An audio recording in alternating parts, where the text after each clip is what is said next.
좋으신 주님의 은총과 평화가 오늘 예배 자리에 앉으신 여러분과 함께 하시길 간절히 소망합니다. 추석 명절 잘 보내셨나요? 명절 기간 동안 저는 오랜만에 아들과 즐거운 시간을 보냈지만 연휴 마지막 날 후배 목사님의 어머니께서 소천하시는 안타까운 소식을 접하고 조문을 다녀오면서 전도서 3장의 말씀들이 떠올랐습니다. 범사에 기한이 있고 천하만사가 다 때가 있나니 울 때가 있고 웃을 때가 있으며 슬퍼할 때가 있고 춤출 때가 있으며 고통과 환희, 슬픔과 기쁨이 공존하는 우리의 삶은 결국 하나님의 때 안에 머물러 있을 뿐입니다. 유한한 인간은 하나님의 때와 하나님께서 하시는 일을 전부 아는 것처럼 살아가지만 먼지인 우리는 하나님이 하시는 일의 시작과 끝을 헤아릴 능력이 없습니다. 그러므로 사랑하는 여러분, 하나님께서 선물로 주신 오늘을 감사함으로 기쁘게 살아내시길, 하나님을 전적으로 신뢰하는 믿음으로 남은 구원을 승리하시는 여러분이 되시길 간절히 축원합니다. 계속해서 우리는 지난 주일에 이어 마가복음 9장의 말씀을 함께 읽었습니다. 예수님께서 두 번째로 당신의 순환과 부활에 대해서 예고하셨지만 제자들은 이를 깨닫지 못하고 예수님의 사고에 누가 큰 자가 될지를 두고 서열 다툼을 하고 있었습니다. 그들의 무지를 안타까이 여기신 예수님께서는 다시금 그들을 가르치셨는데 첫째가 되고자 하는 자는 어린이와 같이 돌봄과 환대가 필요한 이들을 섬겨야 함을 가르쳐 주셨고 오늘 본문은 이러한 가르침의 연장선에 있습니다. 저는 오늘의 말씀 속으로 들어가기에 앞서 본문의 몇 가지 특징을 먼저 살펴보고자 합니다. 첫 번째는 오늘의 본문 두 구절에 없음이라고 기록이 되어 있는 부분을 여러분 발견하실 수 있으실 것입니다. 신약 성서를 읽다 보면 종종 이 없음을 만나게 됩니다. 물론 이 없음이라는 부분이요, 성서를 해석하거나 읽을 때에 큰 방해가 되지는 않지만 이 없음의 부분을 명확하게 알고 있는 분이 그리 많지 않아서 제가 설명을 드리고 싶습니다. 이 없음이라는 부분이 성서에 기록되어 있는 데에는 성서 사본의 문제가 자리하고 있습니다. 여러분, 성서에는 원본이 없습니다. 좀 더 정확하게 말씀드리면 현재의 원본은 남아있지 않습니다. 오직 그 원본을 가져다가 기록한 그것을 베낀 사본만 있을 뿐이지요.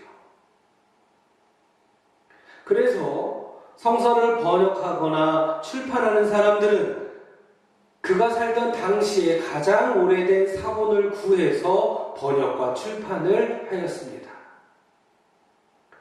16세기 스테파누스라는 인쇄업자가 11세기 사본으로 절을 구분해 놓았는데 시간이 지남에 따라서 그보다 훨씬 더 앞선 3세기에서 5세기의 고대 사본들이 발견되었습니다.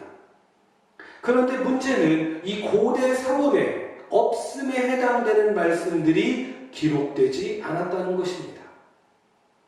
그래서 편집자들은 절의 고유 번호를 삭제하지 않은 채 그저 없음으로 기록해두고 난회주를 통해 없어진 내용을 알 수 있도록 안내하고 있습니다. 오늘 본문인 44절, 46절에 없음으로 기록되어 있지만 이 성서 본문 속 밑에 맨 아래 보시면 각 주에 48절을 반복해서 기록했다고 기록하고 있습니다. 오늘 본문의 두 번째 문학적 특징은 오늘의 본문이 예수님과 요한의 대화를 통한 가르침이라는 점입니다. 이 대화를 통한 가르침은 복음서 곳곳에서 발견되는 예수님의 교육 방식이고 유대 지역뿐만 아니라 고대 사회 등에서 애용되던 전형적인 교육법입니다. 그런데 여기서요, 대화는 흔히 토크 혹은 컨버세이션이 아니라 다이알로그입니다. 다이알로그. 토크나 컨버세이션은 사소한 일상의 대화 같은 것을 의미하지만 이 다이알로그는 하나의 주제를 담고 그 주제에 대해서 서로 의견을 교환하는 담화를 의미합니다. 그런데 그 담화를 통해서 예수님은 당신께서 제자를 가르치는 가르침을 그 안에 주입시켜서 말씀하십니다. 대화라는 것에서는요, 언어적인 표현만큼 사실 비언어적인 표현이 차지하는 비중이 큽니다. 그래서 그 당시의 분위기, 이야기를 주고받는 사람들의 서로의 표정, 이런 비언어적인 표현들도 굉장히 중요한데 우리는 지금 그것을 알 수는 없습니다. 그러나 상상의 지평을 열어서 성령님의 감동을 통하여서 예수님과 요한의 대화를 바라보는 관찰자의 시점으로 오늘 본문에 있는 주님의 말씀에 귀를 기울여 보길 간절히 소망합니다. 오늘 본문 서두에서 사도 요한은 제자들을 따르지 않는 어떤 자가 예수님의 이름으로 귀신을 내쫓는 것을 보고 자신들이 그를 막았다고 주님께 말씀드립니다. 저는 요한이 자신들의 공동체에 속하지 않은 외부 사역자를 배척한 데에 몇 가지 이유가 있다고 생각됩니다. 하나는 외부 사역자가 축기 사역을 할 때 마술적인 속임수로 예수님의 이름을 함부로 외쳤기 때문일 수 있습니다. 예수님 당시를 비롯하여 고대 사회에서는 어떤 인물이나 사물의 이름이 그 사람과 사물의 현존 혹은 그 능력과 연결되어 있다고 생각했으므로 외부 사역자가 예수님의 이름을 팔아 축기 사역을 하고 있다 판단한 것 같습니다.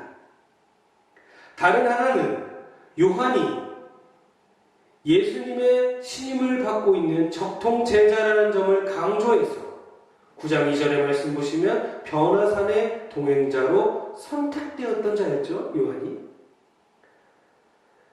그렇기에 요한 스스로가, 요한 자신이 적통 제자라는 점을 강조해서 축기의 능력이 있는 외부 사역자가 자신들의 공동체로 들어오는 것을 막는 것으로 생각해 볼 수도 있겠습니다.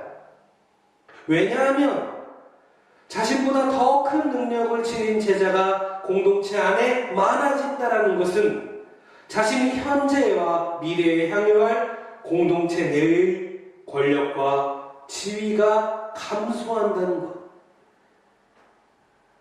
쉬운 표현으로 공동체 내에서 힘을 발휘하던 요한이 그런 사람들이 귀신을 내쫓는 능력이 있는 사람들이 많아지면 많아질수록 자신이 공동체 안에서의 힘이 약해진다는 것이죠. 그래서 요한이 그를 막았다고 주님께 말씀드린 것으로 생각해 볼 수 있겠습니다. 그러나 예수님의 생각은 마치 자신의 행동을 대견해야 된다라는 요한과 다르셨습니다. 예수께서 이르시되 금하지 말라 내 이름을 의탁하여 능한 일을 행하고 즉시로 나를 비방할 자가 없느니라. 예수님의 이름으로 귀신을 내쫓은 사람, 그가 누구인지 우리는 알 수 없습니다. 마가는 기록해 두지 않았습니다. 그의 이름을. 그러나 예수님께서 그의 사역을 금하지 않으신 점은 분명히 알 수 있습니다. 여러분, 귀신은 어떤 존재입니까? 귀신은 하나님의 형상으로 창조된 자유로운 인간을 구속하고 억압하는 존재입니다. 그리고 귀신은 자신의 뜻대로 사람이 악을 행하고 철저히 자신과 이웃을 파괴하는 길을 걷도록 조종하는 존재입니다. 그렇기에 참된 인간의 자유와 해방, 곧 우리를 구원의 길로 인도하시는 예수님의 사역에 귀신을 쫓는 사역, 이 축기의 사역은 단연코 필수적인 사역이었던 것입니다.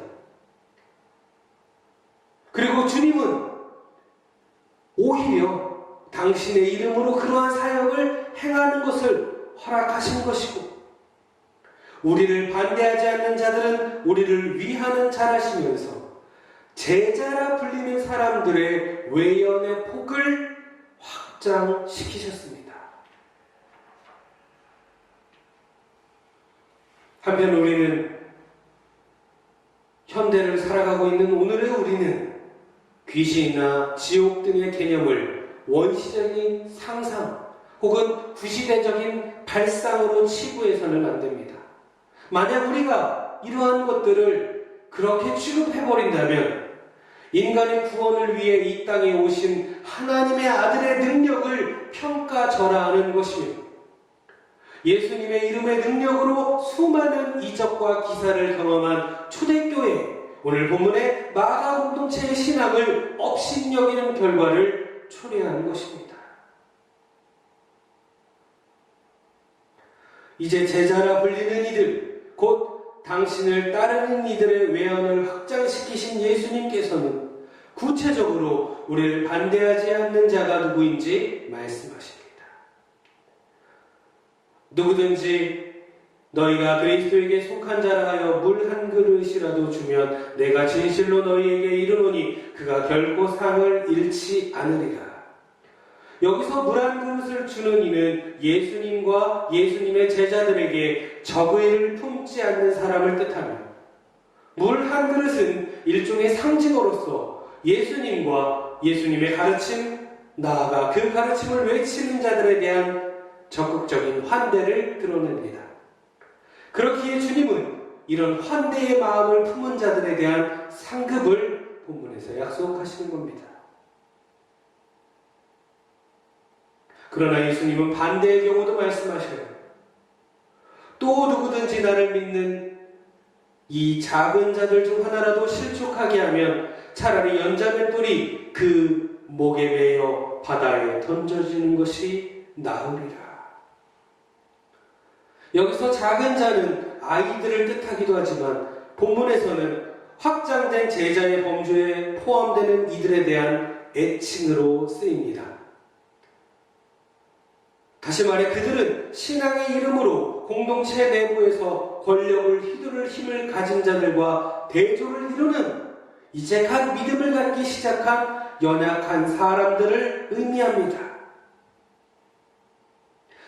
계속해서 실족하게 하면이라는 말은 말 그대로 넘어뜨리다, 범죄하게 하다라는 것을 의미합니다. 따라서 예수님은 누군가 공동체 내에서의 권력을 앞세워 당신을 향한 신앙을 침해하고 작은 자로 하여금 죄로 돌아가게 하는 이는 그야말로 비극적인 결말을 보게 될 것이라는 엄포를 놓고 계십니다. 거기에다가 예수님께서는 매우 과격한 언사를 통해 그런 이들에 대한 경고를 계속 이어가십니다. 43절, 45절, 47절 말씀이에요. 만일 내 손이 너를 범죄하거든 찍어버리라. 장애인으로 영생에 들어가는 것이 두 손을 가지고 지옥, 곧 꺼지지 않는 불에 들어가는 것보다 나으니라. 만일 내 발이 너를 범죄하게 하거든 찍어버리라. 다리 저는 자로 영생에 들어가는 것이 두 발을 가지고 지옥에 던져지는 것보다 나으니라. 만일 내 눈이 너를 범죄하게 하거든 빼버리라. 한 눈으로 하나님의 나라에 들어가는 것이 두 눈을 가지고 지옥에 던져지는 것보다 나으리라. 아멘. 여러분, 이 말씀 어떠십니까? 별다른 설명이 필요 없는 참 두려운 말씀이시지요. 예수님께서는 작은 자를 환대하지 않는 자들을 엄중히 경고하기 위하여 하나님과의 철저한 분리를 상징하는 죄의 종착점, 곧 지옥에 대하여 말씀하십니다. 덧붙여 예수님은 그들이 이러한 파국을 면하기 위해서는 죄를 향한 신체, 손, 발, 눈을 잘라야 한다고 하시는데, 이렇게까지 과격한 말씀을 하시는 것은 이 작은 자들을 실족하게 하는 일이 얼마나 중대한 사항인지를 강조하시기 위함이고, 이런 표현들은요, 일종의 셈조거 특유의 과장법입니다. 예수님께서 이러한 엄중한 경고와 세모 특유의 과장법을 사용하시면서 말씀하시는 데에는 당시 초대교회, 즉 마가 공동체의 상황이 반영되어 있음을 짐작하게 합니다. 그들은 주님의 부재로 인한 내부적 혼란을 비롯해서 로마의 박해로 공동체의 유대가 깨어지고, 주님의 이름을 부정하며 유대교로 복귀하든지 아니면 아예 배교를 해버리는 사람들이 늘어가는 상황 속에 처해 있었습니다. 그러한 상황 속에서 공동체의 일부는 자신들이 잘 알지 못하더라도 예수님의 이름으로 귀신을 내쫓고 제자들을 반대하지 않는, 그리고 작은 선행을 제자들에게 베푸는 이들, 아울러 회심하여 공동체로 갓 들어온 새내기 신자들을 주님의 이름으로 환대하며 함께 주님의 십자가를 뒤따르고자 했으나, 공동체의 또 다른 일부는 배타적 태도와 고압적 자세로 기득권을 유지하며 자신의 목청만 드높이고 있었습니다.